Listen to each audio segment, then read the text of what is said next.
Warm welcome to day 5, the final session of Radio Week 2022. If you missed stage 1, you can catch up on all the sessions at www.redtech.pro.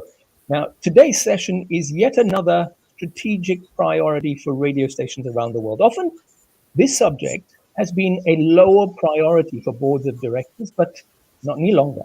The centrality of a digital strategy for radio means that strategic conversations about the cloud cannot be ignored or relegated to the last item on the agenda anymore. And the risk committee at whether you're in public service or private media, the risk committee probably has cybersecurity as its number one item now. Add to these two the huge responsibility that companies have about the management and protection of data, and you can see why this session is a must-have in any week of discussions about the future of radio. Your panel of experts today: Philippe Generali is the president and CEO of RCS Worldwide, based in New York. Philippe is also chairman of AirCheck India and of Music Point Australia. He's led RCS since 2006, acquiring new businesses as rapid advances in technology presented new opportunities in previously uncharted areas, making RCS the world's largest broadcast software company. Philippe is also the holder of 5 patents. Merlin Nijker is group executive at South Africa's largest radio and television broadcast, the South African Broadcasting Corporation, having spent his early career at Africa's most successful satellite TV operator, MultiChoice DSTV, as content manager. He's also worked in various media and telco companies, specializing in broadcast platforms, infrastructure, operations, and strategy. Nadir Balwani is head information technology and business process re-engineering at one of India's largest audio companies, Mirchi, with over 70 radio stations across the country and a substantial and growing digital footprint. Prior to Mirchi, he worked at Crisil Limited, a global analytics company based in Mumbai, as a director, technology operations and corporate applications. And the final speaker, Sydney-based Fayyad Tome, is the chief digital officer of Nova Entertainment, a media company with a significant radio footprint across Australia. Fayyad was the CTO and founder of his own startup before it was acquired, after which he moved to Optus, one of the largest telcos in Australia, as its director of digital platforms and products. Thank you very much for joining me this afternoon, wherever you are in the world that's watching. This is going to be an amazing discussion, no doubt. Great to have you all on this final panel discussion. And the panel is brought to you by RCS, the world's largest broadcast software company. Philippe Generali, let me start with you. I want you to join me. We're going to take a trip together to Anytown. And Anytown has 2 radio stations, both aggressively competing, obviously, to be number 1 in their market. And one management team has made a strategic choice to stay substantially on site. So they've got a state-of-the-art rack room with the latest equipment, the latest available hardware and software and storage. The other management team across the road has invested in significant cloud computing and virtualization. Tell me how this story progresses over the next few years. Interesting. Well, thank you very much for having me, and it's a pleasure and honor to be on such a panel of great colleagues and personalities. So that's a good question, Omar. So one station is going all premises, on-prem software, big machines everywhere in their rack rooms, and another one is going all cloud with people using mobile devices or any kind of computers, but having no engineering force per se on site. Well, the good news is we can do both. RCS, we can make both companies happy, both stations happy. We have great on-prem software, great cloud software. I think we have to look at there's many ways to see how that pans out between those two hypothetical stations that are on-prem and cloud supported respectively. I think cash flow is important. I know it's a technical discussion, but cash is king. And I think if you do not have to buy heavy equipment and go to your banker and ask for a loan of a big amount of money to be able to start and get all that equipment geared up, then you have some free cash because you pay as you go with the cloud operation. You don't have any big upfront investment, but you pay as you use the service, depending on the size of your operation, depending on the number of listeners, depending on on many things. So I would say that the station with the cloud has some cash flow advantage. So that's money which is left in the bank. So when you're a radio station, like when you're any company, cash is really helpful to put in the business. So if you don't put in machines, you can put in people. You can put it in research. You can put it in promo across town and cover the town with billboards or organize games and contests and give away money.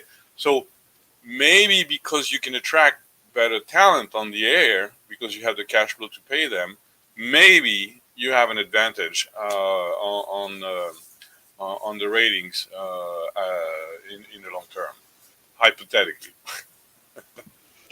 Is it that sweet, Nadir? Let me move to India.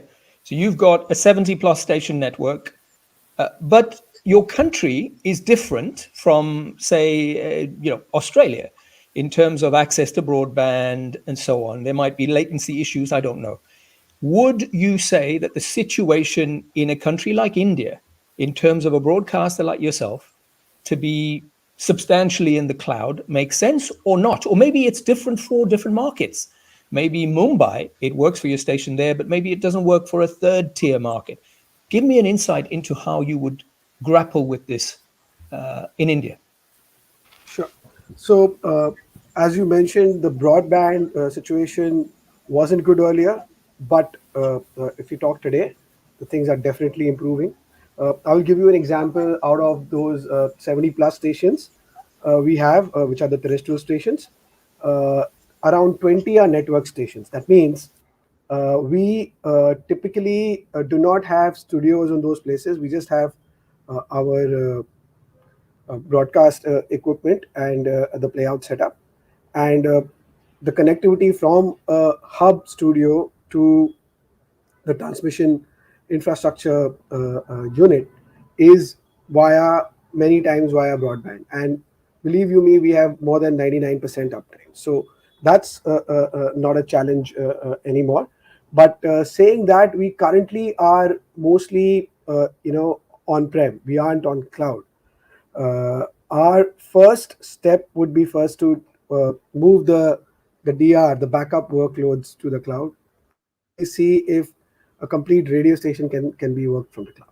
So that's in the plan. In fact, we are testing that with our digital footprint, and once that works with the digital footprint, we will move all our terrestrial stations also slowly after we get the proof of the pudding. Does that answer your question? Well, it does, but I want to understand why you're staying substantially on-prem when you have the capability to be, like you said, you've got redundancy, that's in the cloud, but you're substantially on-prem. Is there a reason you've stuck with that decision rather than move across? See, historically, we were on-prem, and typically, any CIO CPU doesn't touch anything which is working. So first, we test. It's our bread and butter business. We don't want to take a chance right now, but if we understand that this is working for our digital footprint, we will definitely move slowly. In fact, we're trying to evaluate already wherever we have network stations where we are working via the CTI. Why not move that setup also to the cloud, and only the transmitter remains at the CTI? So that's in progress. Fayad, what's the situation in Australia?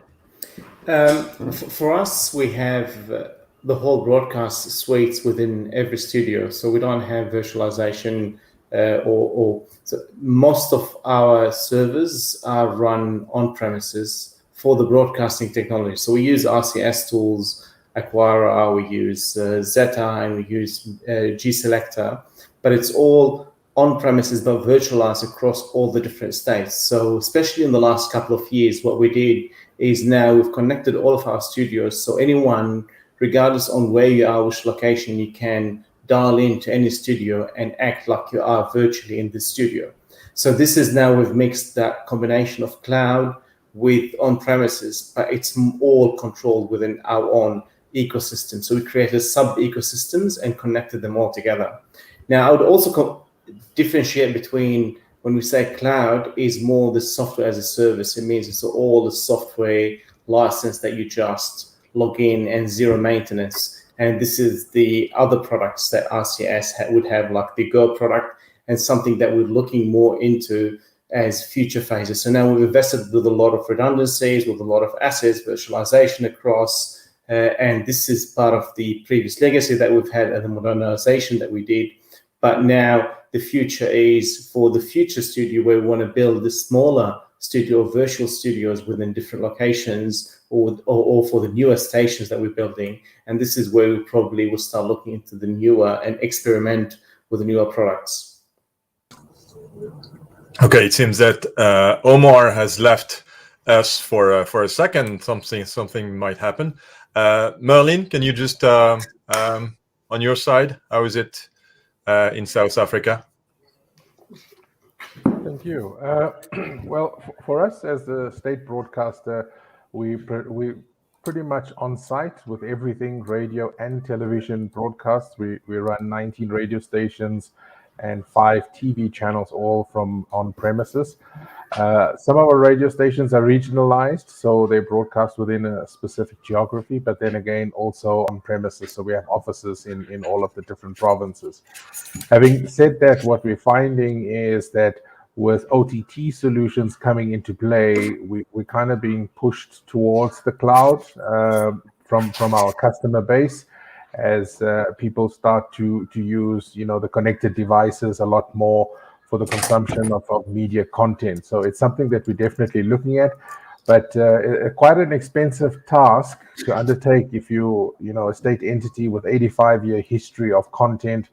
Our floor space just for content that we have today is quite substantial, and we've been able to digitize almost 15 petabytes of content, specifically from the television side. That's over 200,000 hours of content that's now digitized, and preparing ourselves to slowly migrate to the cloud. New content obviously will start in the digital format, so there's be no physical space requirement, so that should be pretty easy for us.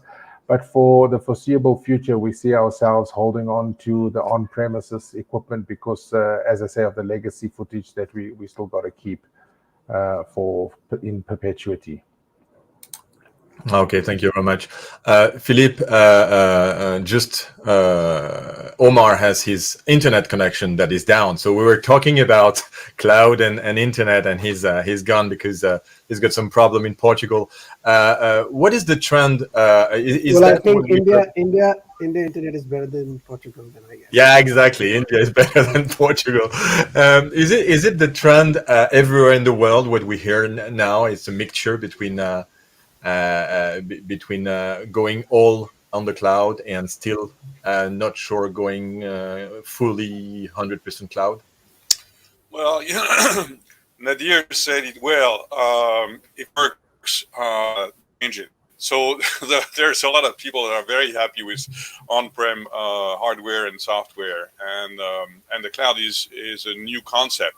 It changes the way a broadcast group operates, or a webcast group, or any company operates. So it's a step that companies have to make to go cloud, which is transforming the way the operations look. Starting with the footprint, you don't need as much real estate when you're cloud than when you're not cloud. So it's a top to bottom organization, and because it's such a drastic change, at the end of the day, it sounds the same for the listener, which is what matters in our case. For radio, doesn't matter how we make the cake. It's important to have the same great taste one way or another. So the first thing people need to know is that it sounds the same. But it's a little bit. I like to compare going cloud to the electric vehicle. So, what's the trend today? Today, 98% of the people, for example, where I am here in the US, are driving fossil fuel vehicle. Only a single-digit percentage of people are driving electric cars. What's the hold up? The hold up is range anxiety. Will I be able to go to work every day? Will I be able to charge my car? Or I can't do it because I live in an apartment and there's no outlet to charge my car in the garage. So there's many things that can make you not want to go with an electric car today because you're perfectly happy with a fossil fuel car. However, once the gas prices start rising, and once the government start pushing one way or another, we all know that X years from today, there will be a majority of electric cars on the road. So it's going to happen. It's going to be the same with any kind of operation. The days where you buy gigantic amount of iron, as we call it, to put at your various facilities, will be a thing from the past, and we just introduce it a little bit. Some of the largest broadcasters in the world are looking at cloud because they want to dip their toe in there, get comfortable with it. And I'm just moving. I have the rising sun. This is New York rising sun here. But yes, you get used to it and you find out if it works for your operation. Yeah, all right.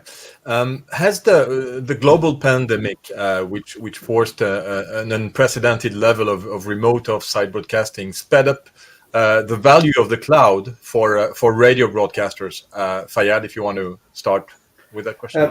Yeah, I was also going to add to Philip's comments before. Sure. On the journey of moving from premises to cloud, maybe the broadcast ecosystem is one of the last in a typical radio station is still on premises. But for us, the ecosystem is beyond broadcast. So the broadcast goes into streaming. The conversation with our listeners moves to podcasting for catch up. We do a lot of socials. We have web. We have app. We capture a lot of data. We do a lot of e-marketing with that listener. So, and majority of these platforms are now for us our software as a service, fully onboarded, offboarded from our premises. We don't own the software. It's a license, monthly fee. We use like Triton for streaming or podcasting platforms. So it's ad-ops. It's all now already moved into the cloud as a SaaS, software as a service. The only remaining part is probably the most legacy or the more complicated part where we kept the broadcasting in. And now with COVID, as I said, in the last 2 years, it forced us to do virtualization. We had a lot of talents doing breakfast show from their bedrooms or even from their car. So people were able to come into the office because of restrictions or because they caught COVID, but being able to virtualize it, and then people can be in their bedroom using their laptop, but feeling and accessing the same that infrastructure that is on premises, but it's been virtualized. That's the first experimentation that yes, now can be done outside of the actual studio, and this enables us now to the next phases would be how can we move now to be on the cloud and fully independent from that location. Okay, thank you very much. And Nova is back. Hey, we were talking about your internet connection. You talk about cloud and you don't have connections in Portugal. It's this has never happened before. So it's a bit of a disaster. So I'm working on my phone off 4G, and let's hope that it continues. It's not going to be the same quality, but thanks for keeping it going, Philippe. No I'm problem. not sure how far we've got. If you could just keep going, if we haven't, got to everybody. We're just talking about the next question that you had, which is the global pandemic speeding up the value of the cloud for radio broadcasters. So Fayyad answered, and maybe in India, did it make a change? Sure. We realized this. I just first week of March 2020, I just spoke to my HR head and I told him we need to make sure that we start working from. We have a system to we organize the employees to work from home, because you never know when because some offices were shutting down, And he said, no, nothing will happen, and we'll be fine. But I didn't wait. I figured out that we had to do something, because in the end, I come to the technology department, how you are enabling us to work from home. What I and my team did, we started working at the background. We started, coordinating with RCS and other partners whom we work with, and also, developing a remote working solution for the corporate users too. And finally, end of the month, the government announced our lockdown. In fact, we were able to make sure that all our employees were able to work from home. Even the entire shows were happening from home. So thanks to RCS Zeta, we had moved, around 20-25 number of our stations to Zeta at that time, around 20, I guess. And we had our jocks, doing live shows from home, which we never thought would ever happen. Of course, the entire setup was on-prem, but they could access that on-prem setup and work from home seamlessly. The listeners didn't see a difference between that live show and the current live show, which is now happening from the studio. So I guess we have the tools which enable us to work from anywhere. I would not say home, but work from anywhere you are. And I think we're also evaluating the new Zeta Cloud for our digital footprint, and probably once that's successful, we'll make sure that the terrestrial part also moves there. So I guess technology is there. It's the organizational change which we need to adopt to move to that level. Merlin, what's the situation in South Africa? Did you find that the fact that people had to work remotely made a difference in the way that you started to think about infrastructure there in the cloud? Yeah, definitely. Our radio stations moved to virtual playouts, so DJs were based wherever they were located. From a TV perspective, because the channels are centralized and we broadcast from a central point, that operation continued as it was. But I think from a disaster recovery and a backup, a lot of things started to become more cloud-based. So it was a challenge, certainly in the hard lockdown, to get people on site. We also have a news channel that has quite a substantial workforce. So if we had to adhere to the lockdown limitations of 30% of occupancy in the building, that's pretty much the entire newsroom and nobody else on campus. So we had to start to think a little bit smarter around some of these things. We started to do remote access to facilities and remote control of the facilities, not entirely cloud-based, but certainly started to get us thinking into that kind of space. One of the key outtakes of that was the SABC's strategy to now really fast-track its OTT deployment because of the change in trend in viewership patterns. So whilst it may not have had a direct impact on the operations of the business, there certainly was a ripple effect, and the ripple effect was felt in many ways. As I said to you, initially radio stations moved off-site, and what we started to find is that our consumers were now, because they were home-based, the content consumption changed quite drastically, and it became more on demand. And if we're in a linear space, the challenge was that it wasn't something that was appealing to the audience at that point in time. So we started to see a decline in audiences on linear platforms and an increase in on-demand platforms, which, as you know, is cloud-based. So we started to really consider that business model as a mechanism for us to keep our audience numbers up. Philippe Generali, just listening to these responses, even from Australia, a pretty sort of developed economy, listening to the India situation, it sounds to me that legacy systems are a hindrance to this migration to the cloud. People have already made the investment, the capex. They have the systems there, they have the rack rooms, and that means that this migration to benefit from, as you say, that free cash flow is slower.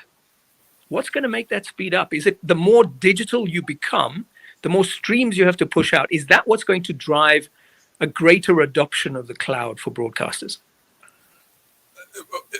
From what I've seen with our customers, they really are considering that when they need to upgrade. There's a cat that's coming in the in the frame, as you can tell. The question comes up when you need to upgrade your gear. If you have $1 million or $100,000 or $10 million worth of equipment, which is it's pretty busy at the background, which needs to be upgraded, any good engineer will ask the team, so what are the options? Do we have to buy another X euros, dollar, rupees worth of equipment, or can we do some of it virtual? So the renewal of the gear is a question that will be triggering the cloud migration. Usually, when you buy equipment, what we see with the customers that we have around the world, we have about 15,000 radio stations using our software around the world. We're in 120 countries, so it's a wide variety of reactions to depreciation and all this. But an automation system hardware will last anywhere between 4, 5, 6 years, and then it will be time to replace. Nobody likes to upgrade Windows operating system on an equipment, so you generally replace the entire equipment once it's done its job. And remember that those computers, by the way, are working 24/7. All the computers in a broadcast operation or in a webcast, if you're doing any of a private cloud model, all those computers are working 24/7, and that's pretty demanding environment. So there will be a point in the life cycle of the equipment where do we replace or do we go virtual? So there's two parts to this. On the one hand, like you said, obsolescence of equipment will lead to people rethinking how they do this, and perhaps the adoption of the cloud then happens quicker. But what about the other issue of an expanded digital footprint? If your strategy is sufficiently different from your old analog approach, and you're now pushing out multiple streams and a lot more on demand and over the top, is the cloud necessary, or can you continue with an on-prem solution in that case? Well, I think Merlin said it, and if your listener are pushing you to have an offering on the cloud, or at least an online offering, which is very substantial, the number one advantage of the cloud, is that it scales up and down without you having to buy the maximum amount of hardware, which will satisfy the maximum amount of listener.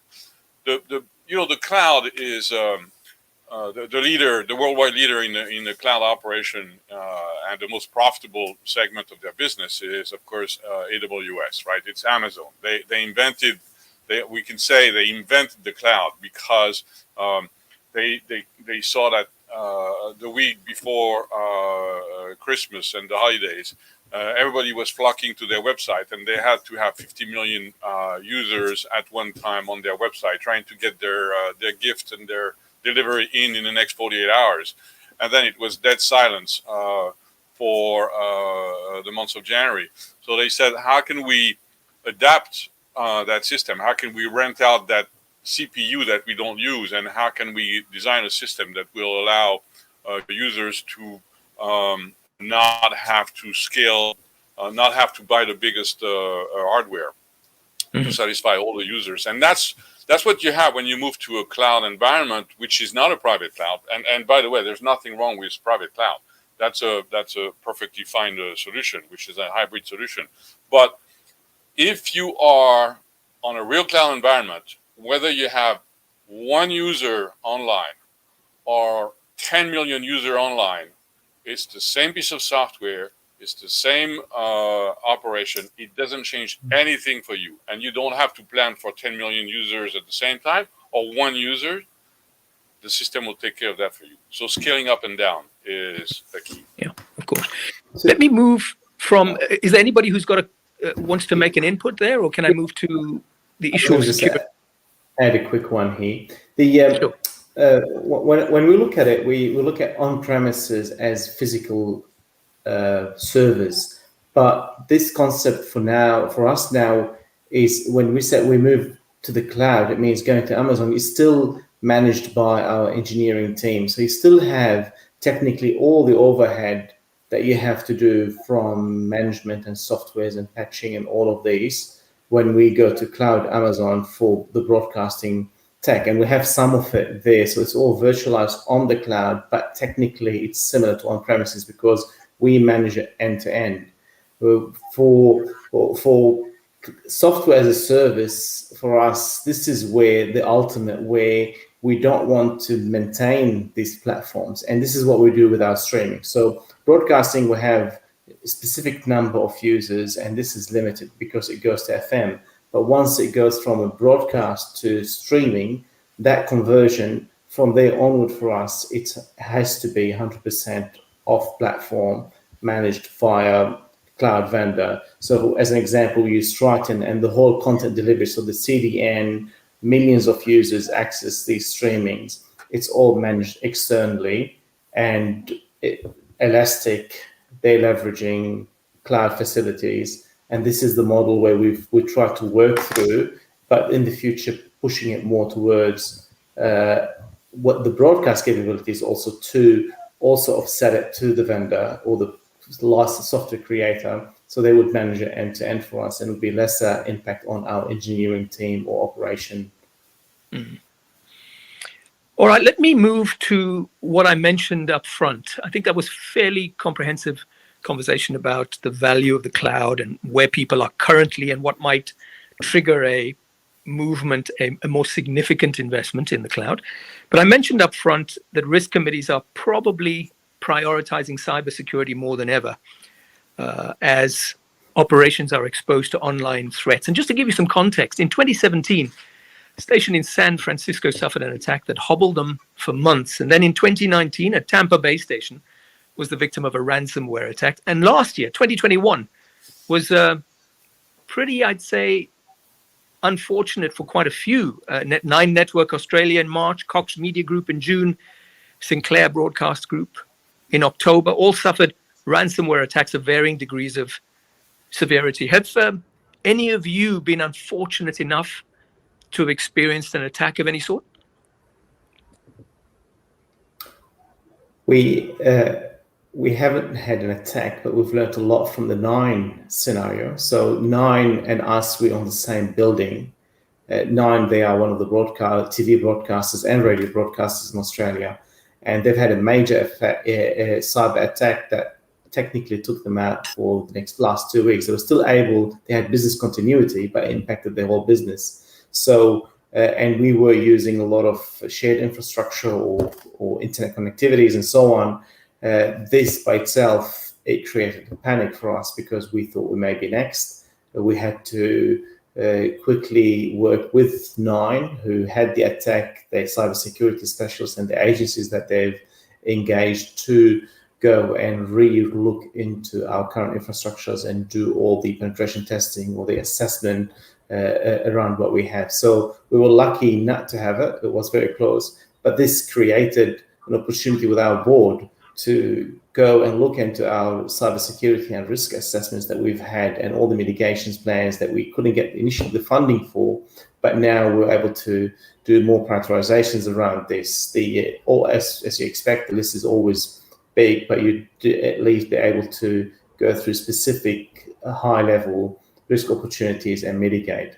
What we had as attack, we've had attack on data, which is not on our platform, but it's on our customer data platform, which is something that the vendor is managing, and we had a lot of our data leaked. So we had over 500,000 record of data leaked to the dark web, and this by itself, in the compliance or the regulations that we have in Australia, it's a very complicated process that we had to manage. And it's not just in technology and IT, but from a legal perspective, from a customer and governance. So we had to notify every single customer about their data leak, be able to manage the data, and so on. So that's this scenario for us is a major headache that is not impact on business operation, like a cybersecurity attack that takes you off the platform, off the network, but it's another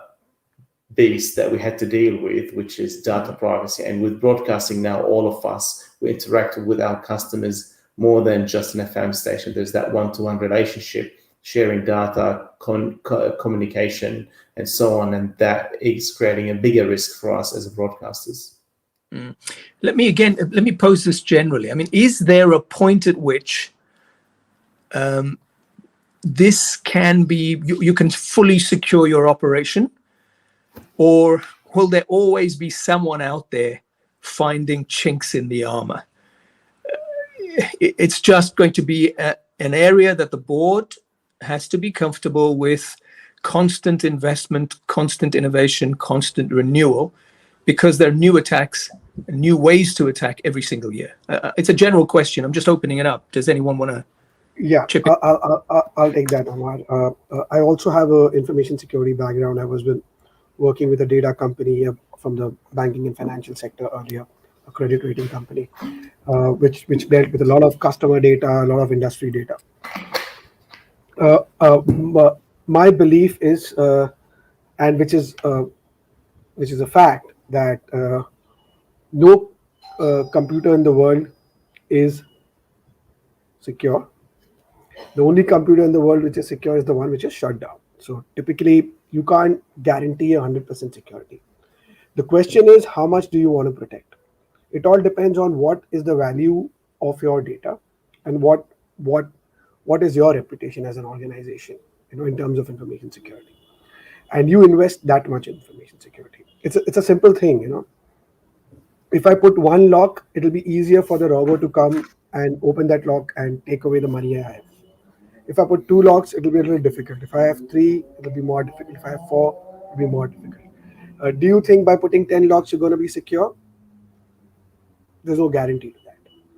But it's better to put 10 locks, because the time which the bad guy will take to get into your systems, you will have enough time to react and probably stop it. So information security and investing in information security is very tricky. It all depends on your appetite and your requirement. Some people just spend a lot of money and then also end up getting hacked. So in short, I believe in one thing, and maybe it's true, it's not, but either you're hacked or you don't know. All right. Anybody have an idea that's different from that? I mean, is this, Nadir is very clear. As long as you go online, as long as you have a computer, you're going to be vulnerable regardless. Is that something that's true in perpetuity, or does it ever change? So Fayed, I'm sorry, Fayed, go ahead. Go ahead, Philip. I just wanted to say, in fact, Fayed and Nadir have both touched on two different things. There's you started with the crypto locker attack type of thing, and then there's the data security, which are two different topics, which are both fascinating. And when you know that,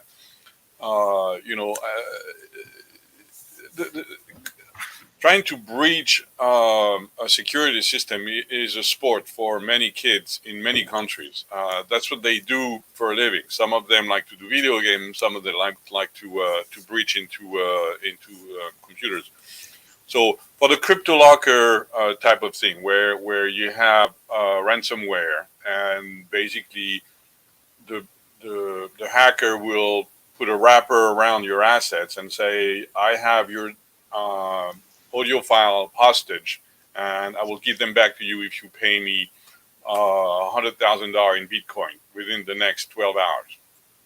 That has a solution, which is to store your assets in the cloud in a Linux environment system. So in this case, the virus can't propagate to a Linux environment. So this is a a prevention which helps you at least not have to rely only on Windows computers everywhere at your operation, because that's the let's face it. I mean, that's the operating system of choice for the hackers. Data security, yes, is a different story, and stealing data is not the same thing as ransomware, although both are done with by hackers. Fayed, you wanted to make a comment? Around, there's no computer that's safe. There's all, especially if you connect to the internet, and it's that risk appetite for us. How much do we lock processes and impact user experience? Because you still have a large staff base that they have access to a lot of the systems, and there's always a path to key platforms. Now, for us, what we found is process management and education within the staff was one of the probably the biggest risk, where a lot of staff, they probably weren't managing the right user data properly, or their access properly, or how they manage the system. So we had to small lock down that user experience into more formalized processes, build additional educations on top of it, but at the same time be able to disconnect and create its own lakes of systems where no one can access, and this is where you have to go through the biggest hoops, depends on the priority of that platform. So it's never safe, but there's a lot of processes in place that you can implement to mitigate this risk. All right, that's helpful. And of course, I really appreciate, Philippe, that you segmented it into two particular sorts of attack. There's a ransomware attack where, as you said, there is an opportunity for protection by shifting some of that to the cloud, to a Linux environment, and there's protection there.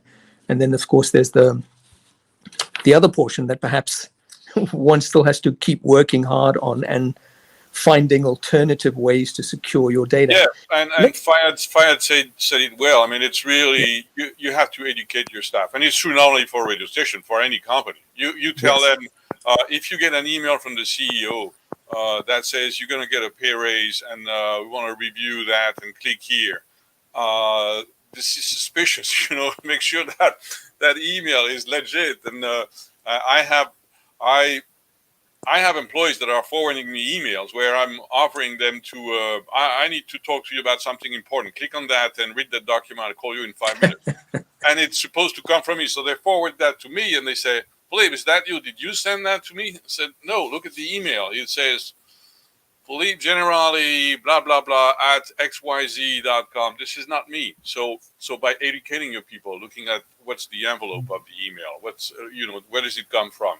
Is it something that's unusual? This is the best way to prevent your organization from being hacked by those phishing email that are the way most of the time the virus enter your system.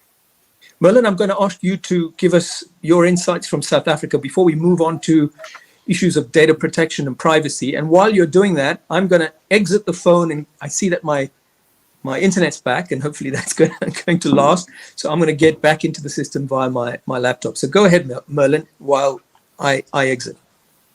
Cool. Yeah, for the SABC, it's quite an interesting one, because we're the state broadcaster, so we have records of people paying TV licenses. So that's roughly about 14 odd million people on our records, and that's quite a temptation for hackers to get into that. And then we also have the other side of the business, which is the archive of content that we have, and presenting that to the internet would be something that would be quite a challenge for us, specifically because we manage content from a posterity perspective. So we've got to make sure that the archive remains intact, is updated. So presenting that to the internet is going to be a bit of a challenge for us. But I think in the foreseeable future, we will definitely go with a hybrid model. So we will keep the sort of the heart of the business on site, and we'll present content that would be relevant at that particular time. So that time is still to be defined. It could be a week, 2 weeks, could be a month worth of content or data that we present out to the internet. And that way we'll be able to protect ourselves from any sort of piracy from a theft perspective. The record keeping is pretty much standard IT stuff that the guys are working on a regular basis. It's quite surprising how many attacks we get on a regular basis as the SABC, that the IT team is able to actually prevent before it becomes really serious. But as Philippe said, when you get a message from the CEO of an organization, people like to open it up and see what's happening, and they don't pay attention to that email address and the URL at the end. It's not coming from your domain. You should know that that's not something that you need to open up. So a lot of education happening. We've got over 2,000 people, plus if we take our freelancers into consideration, quite a lot of educating that needs to happen on a regular basis within the organization for this. So yeah, it's a challenging task. I don't think there's an easy solution, and it almost tempts you as a broadcaster to actually not go into the cloud when you start looking at all of the exposure you put your business to. So it becomes a commercial decision that says, if I go that way, I can respond faster, I can be quicker, I can regionalize, I can customize, but I also then become prone to attacks. And then now not just one attack on one site, they now, wherever that cloud is, and they're coming from international hackers as well, because the web is global. So now you start to open up that door as well, which becomes problematic. But is that valid though? Because when Philippe was talking earlier about this, he was saying it's a different environment. It's a Linux environment in the cloud. Am I confused about this? Because there's more protection when you're in the cloud, because if you're under AWS's umbrella or Google's umbrella or RCS's umbrella, aren't you more protected there? I think it's a toss-up, right? So it just depends. Ultimately, you're serving to your end user through commodity-based platforms. So then you have to at some point switch your servers over to what is available to the end user. So certainly you're processing, and that can be done in the background on Linux. But when you present content, so it's just a matter of how much can you actually protect, which is why I was saying our approach is pretty much going to be to look at limiting that amount of exposure to content. So if there's a possible hack, it would probably be just content for a particular day or week that would be exposed, and we should be able to recover from that. But the larger content, the more sort of enticing thing that people would, or hackers would see as a target, the archives and the customer data, is something that we still got to get our heads around.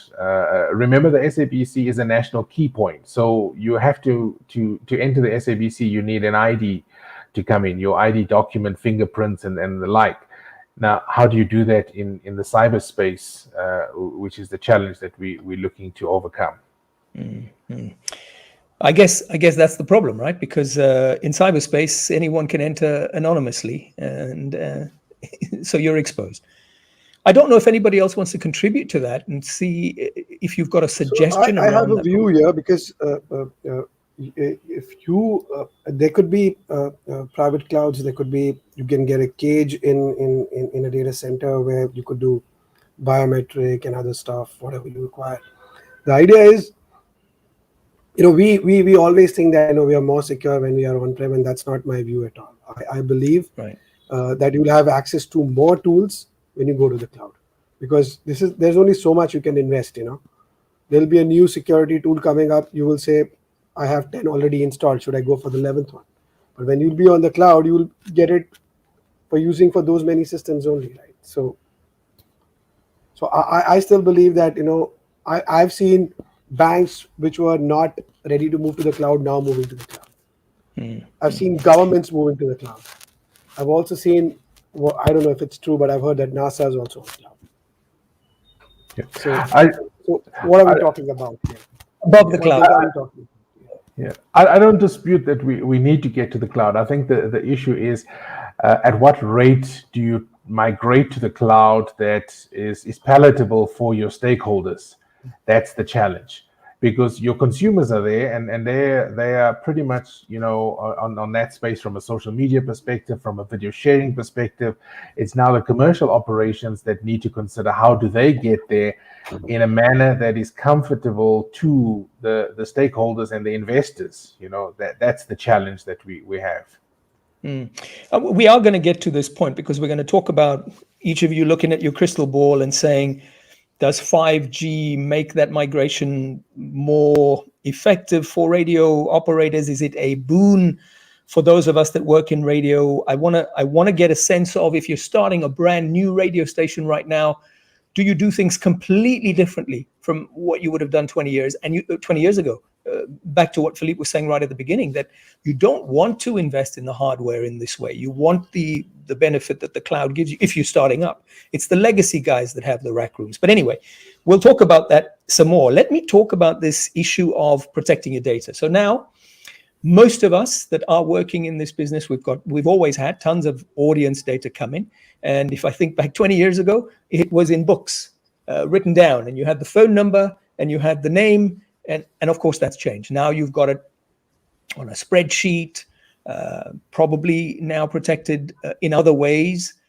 How is data privacy, are broadcasters, radio broadcasters in particular, doing enough to protect the data they have of their customers and their audiences, and how are they doing this successfully? Let's start with you, Fayed, on this one. For us, we start with the reason why we capture data, and we look at it as two key things. One is when people enter competitions, so there's a lot of competitions happening on air, and then people would go in and complete forms online, and this is we capture their data. The other one is when they log in on our app, on our website, and probably the third one, it's not a major one, but when they subscribe to our EDM or communication. And within all of them, we capture PII data, personal information, identifiable information against this individual. And in Australia, we have a lot of privacy rules around it. Once you capture it, you have to protect it, but also you need their approval if you can communicate back to them. So you need to capture their preferences around opt-in into what type of communication. But the main one is you can't just capture the data unless you have a commercial use out of it. And our key commercial use is either for marketing. So we want to keep that connection with the customer so we can send them EDMs or notifications and use this data as a marketing platform for us. And the other one is for personalization, when we do either content recommendations or commercial advertising. So when they listen to our ads on streaming or podcasting, we know who they are when we want to serve them ads that are relevant, that are targeted based on specific campaigns. So it's more around the streaming and the podcasting rather than just the broadcast. But the privacy regulation year on year is getting more and more complex. And then the liability on us as a business, it's growing. And we've had it in 2019 where we had the data leak, and since then we had to put a lot of processes around it and then be more accurate around what do we capture. So for example, give you a basic example, do we capture a date of birth or do we capture the year of birth? And just by doing this, the liability is technically hard, because now that person is not identifiable via their full date of birth, but we know the year of birth, so we know the age group that they belong to, and then we can use that age group for marketing, etc. So it's more around being accurate about what data you capture, and then why you want to capture it, how you secure it, and then how can you easily dispose it if you're not using it. And I would think that it's become an imperative, right? Because we've seen how these mega platforms, the Googles, the Facebooks of the world, are able to use the data that they get from people, from us, from me and you, and monetize it in a way that's at scale and, you know, sucking in a lot of advertising dollars as a result. So it's inevitable that we have to move in that direction, or am I wrong? Well, for us broadcast, we can see a lot of shift from people moving, listening to FM broadcast. They're still listening to the same station, but then now they're listening via streaming, via apps, smart speakers, and web.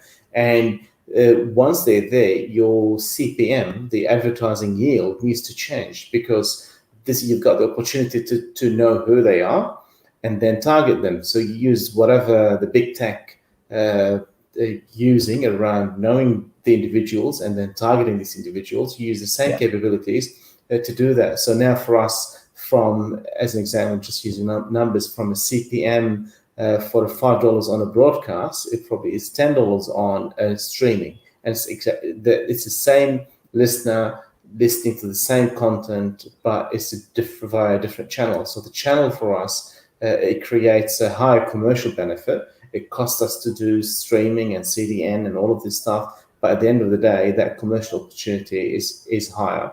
And then the market, all our advertisers, they want to know. They've been saying it for years now, and for us, this is the right opportunity. They want to know who are these audiences, and they don't want just a broadcast ad to a million listener. They want to target it. They want to segment and target, and this is an opportunity for us to use this data. But with data comes responsibility. Exactly. So Nadir, are you targeting similarly, and how are you protecting that data once you start to do that? So I agree with him, and I believe that you need to just take the data which you require. You don't go all out and just capture whatever data you get. Typically, the example was excellent, that if you just need the date of birth, the year of birth, that's more than enough for you to identify the age and probably market the right product to him. The other question is what data you have. How can you make sure that it's encrypted, even if it gets into the hands of the hacker? There is it's masked, and so whenever he wants to use it, he cannot. So that's another thing which you have to look at. The third thing is, I always believe that there would be regulations and there would be solutions. I know in Europe there are very strict practices on data privacy as compared to anywhere in the world. India is improving. It's coming out with the updated the Data Privacy Act. But what you mentioned, that should we move to the Google and the Facebook and other social media platforms way to monetize customer data? Yes, I think we should, but I think they're too far on that. We just need to. We should not probably invade their personal lives. Today, what's happening from these guys? They're just bombarding with you with everything. They're invading your personal lives. Wherever you go, you start getting ads that you just so we can't go to that level. But if for example, we do a lot of on-ground events also. So example, we do around these neon marathons for around 20-30 cities in India. It's a small event where we get data of all the runners.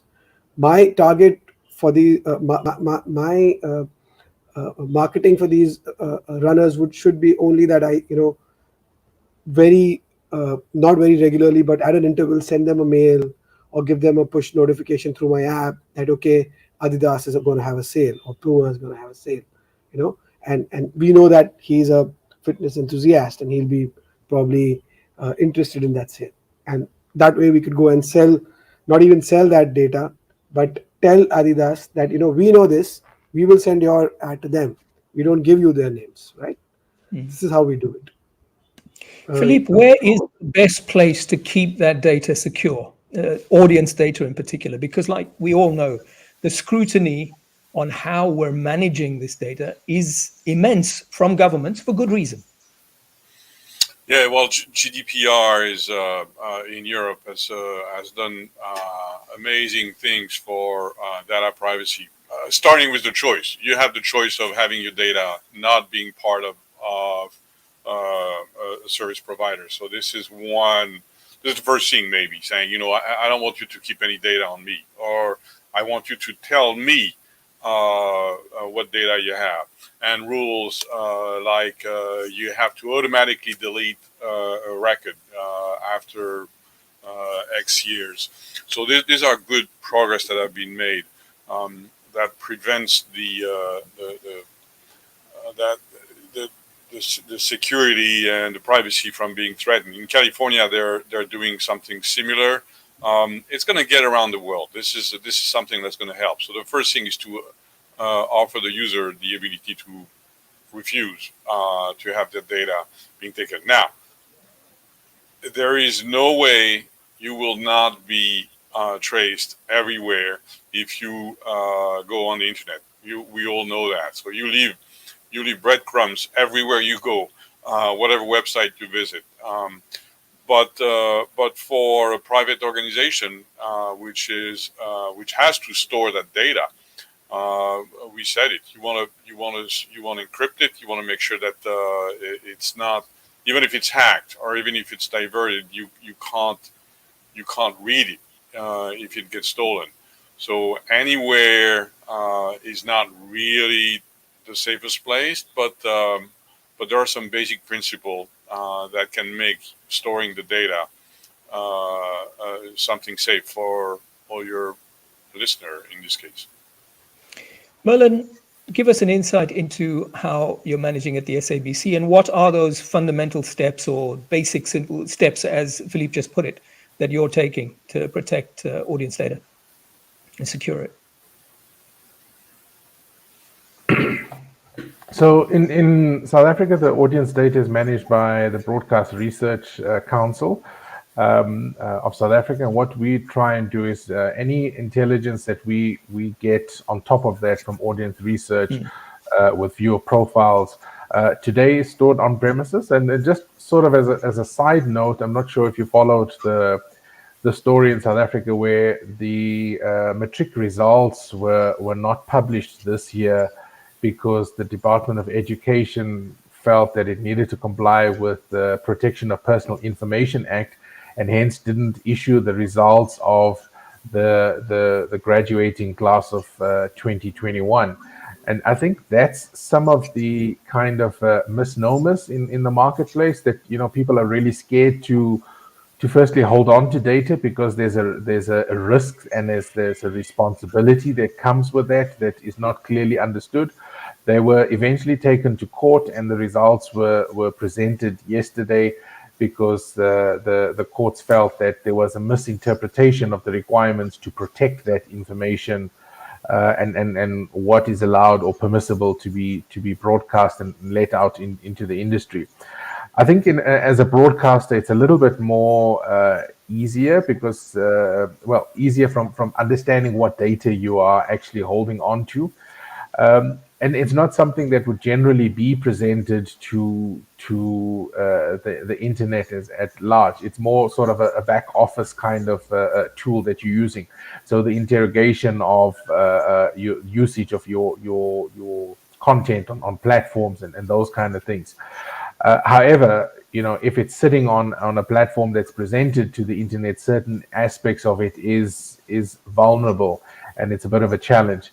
In terms of what we are doing, because we are still a terrestrial broadcaster, we're not yet on any of the OTT platforms. It's something that we're watching keenly as other broadcasters go through some of these challenges. It will become a reality for us with our OTT platform coming up, and I think then we're firmly in the ring, right? Our hat is in the ring there. At this stage, unfortunately, not much that we can say because we don't have the experience of it as the national broadcaster. I want to go to you, Nadir, and just to ask you, do you think, when you listen to Philippe, for example, talk about GDPR in Europe, do you think there's a risk of government overreach here? In other words, because they've seen what Facebook and others have done with this data, that the reaction to that has got to such a level of perhaps constraint that it is starting to curtail the opportunity for radio stations as you're just beginning to grow your databases and monetize them. Is there government overreach? You need to unmute. Sorry, thank you. I wouldn't say there's a government overreach in India, but I think the GDPR regulations back in Europe, I think they're too stringent. In India, I think most of the things whatever I've read till now, it is quite reasonable in the way they want us to protect the data, and which is possible too. I think radio stations through our path moving to the digital world, we still have a scope to monetize on that data, at least in India, I would say so. All right, I want to do something very different from what we've done the rest of the week. I want to do quick fire. So in other words, now I'm not asking you to spend minutes talking about something. I'm going to throw something at you, and you're going to say rapidly what comes to mind in terms of an approach. So are you guys ready? This is what we do in radio, right? We play these sorts of games. So this quick question. If you were starting up a radio, and I'll obviously throw it to each of you and I'll call out your names. If you were starting up a radio business, a radio station today, cloud or on-prem? Fayad, let me Cloud. also do that. Say it again. Cloud. Cloud. Yes, definitely. Nadir, Hands down, cloud. Merlin, Cloud. Philippe. Cloud. I think it's unanimous. So that we we will know for actually sure. use Philippe's systems to go on the cloud. Thank you. Just because he's the sponsor, or because his systems are good enough. We currently use the same, so. Yeah, of course. No, the systems are good enough, no question. I mean, they're a broadcast software company. That's what they do. It's in their DNA. Next question. If you had to think, and this is a hard question, I understand it. So I'm going to give you a second to think about it before I throw it to you. If you are a station with very limited resources, and we all understand that you've got to protect yourself from a security point of view, there's investments that can be, money can go down a black hole. What is the most important area to protect to ensure that you can carry on broadcasting? Maybe that's too difficult a question. Tell me. Let's start with you, Nadir. You're on mute. Yeah. Okay. Sorry. So your question was which area? I'm sorry. Sorry. You've got limited resources, not an endless amount of money. You're a small radio station, maybe even a community station. You also have to protect yourself because people are constantly hacking or interfering and trying to bring you down. Let's assume that you've got a digital presence. What do you protect? Where do you put your money in terms of protecting yourself? I would still make sure that we go on the cloud because if it's a small station, you wouldn't be able to invest big time, and you want a digital presence. If you didn't, I would have said just have a standalone thing, because I also interact with a lot of community radios in India. They're not connected anywhere. They just are connected to the transmitters. They're not on the internet. They're nowhere.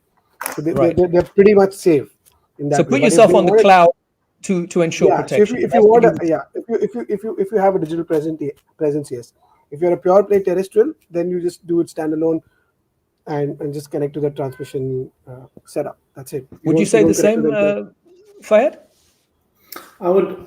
Well, I don't think that in these current days, everyone wants to connect to stations via an IP, not just an FM. So it would. If I want to build a new startup station with minimal budget but run a full digital operation, I would focus on getting software as a service, licensed SaaS softwares for everything, for email, for broadcast, for streaming, for app development, and minimize anything to do with either virtualized or cloud software that we still have to manage. And so from a sustainability perspective, it's more efficient to outsource all of your risk, your operation to software like Jira or Google Emails and so, or Microsoft 365 or RCS Go products, Triton, Omni Studio, all of these, which a lot of them we also use now. And then by and most of them are decoupled or integrated at a single point. So decoupling your risk means, and then do a minor integration or minimal integration when required. Okay, this was supposed to be rapid fire, but I guess this required a bit more of an investment. No. Yeah, I think it's a complex question. I agree with you. If Merlin or Philippe, you have any different ideas, you can also respond. Otherwise, let's agree that what the guys have said. But go ahead. Me? Yeah, go ahead, Philippe. But if I had limited resources and I wanted to make sure that I want to protect my operation, I'd put all the money in the talent that is here on the screen. I'd talk to Nadir, Fayed, and Merlin and say, I need one of you guys to take care of my stuff. That's a brilliant answer. Merlin, you got anything different? No, I agree with what has been said. I think just from a content background, for me, the investment is always in the content and the protection of the content first, because that's what's bringing in the revenue, and then the systems that sit around that. Okay, so next one. In the area that we're currently been talking about today, thinking about this theme, does 5G add anything to the game, change it in any way? I'm talking specifically about the areas and the themes and the topics we've been discussing today. Cybersecurity, data protection, the use of the cloud. Does 5G add or detract, make a difference in any way? Nadir. At least in India, I don't think it'll make much of a difference. Probably the user thoughts will change, but and it's a little far fetched for us. I think at least 6 to 8 months more. I think, or maybe a year when everybody adopts it. So for us, I think whatever we are fine with 4G and whatever digital initiatives we want to take, we can still take in 4G too. So it's not going to be much of a difference.